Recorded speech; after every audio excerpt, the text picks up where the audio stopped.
Your calendar is basically your real values in spreadsheet form, right? It's talking about your prioritize. You prioritize what you believe is important, and the calendar doesn't lie. And honestly, organization becomes survival at a certain level. Once you have multiple businesses, employees, kids, marriage, travel, these things stack up. And if you're not intentional, life kind of just turns into reacting all day. And you don't want to react all day. You want to take control of your life. So I've learned that there's also a difference from being organized to being available to what actually matters. And some people have perfectly optimized calendars and completely neglected lives. So you can have an optimized, perfectly groomed and whatnot calendar, but if it doesn't have the things that you need to be doing on it, whether it's business or family or self time,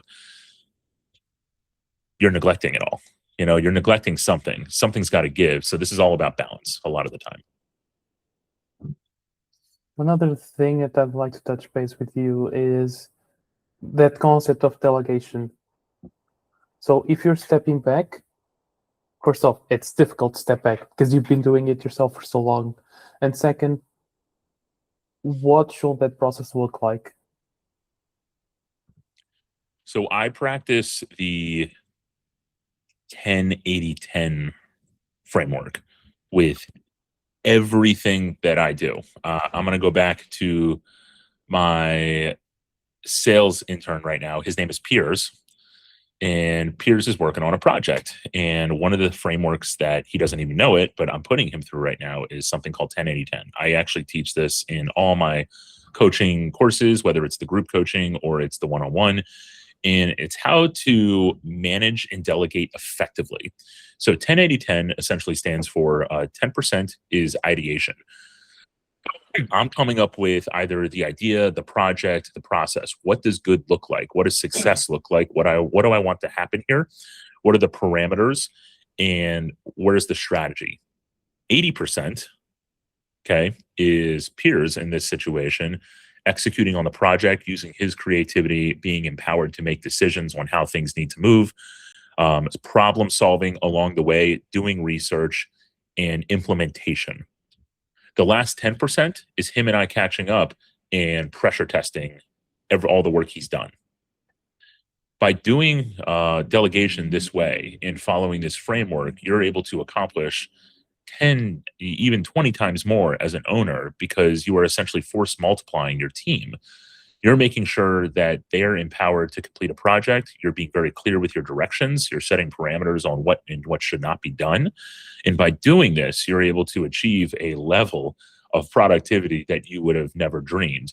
But where most people go wrong in this, and this is why I always talk about it, but the secret sauce is actually working with me to do it, is most owners will jump in the 80%. And they either won't trust the team or they'll try to micromanage or they'll say, no, you're going down that path wrong, right? If they have a question, they'll come to you. If you've outlaid your ideation in that first 10% correctly, they'll typically never even come to you. That's the thing. And you get it so good to a point where you can just hand them a 7 to 10 page document and say, this is the 10%. Follow this. If you have questions, go to AI first. If you come to me, I'm going to be annoyed, right? You already know what good looks like. Don't be lazy. So when it comes to delegation, it's not about cloning yourself. It's about building trust and systems and clarity so the business can breathe without you sitting on its chest 24/7. And that's what 10-80-10 does for myself and my team. I swear by it.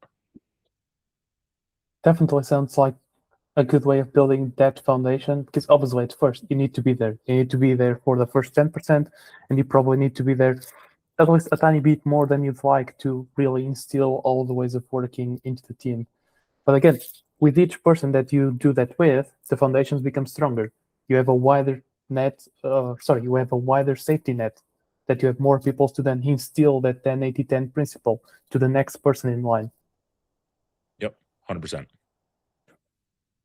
And the next follow-up is still about this topic, which is communication is hard. Providing context is even harder.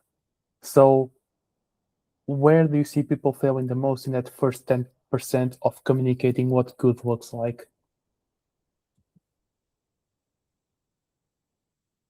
Where do I see people failing in the first 10% of what good looks like? That was the question, right? Yes, exactly.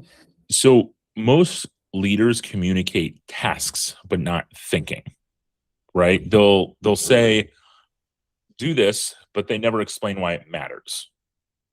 Okay. Or how they make decisions or what trade-offs they are considering or what great actually looks like. If you don't show your team that, they're not able to essentially make those decisions on their own, right? So I always tell founders, if your team constantly needs you, there's usually some sort of context gap, right? It's not an effort gap. You might have a super hard worker, right? In a project that I'm going to keep using Piers as the example here because he's actively working on a project now. He might even be able to hear me in the office. But in the document for a project he's working on that I gave him, there's context. There's why we're doing things.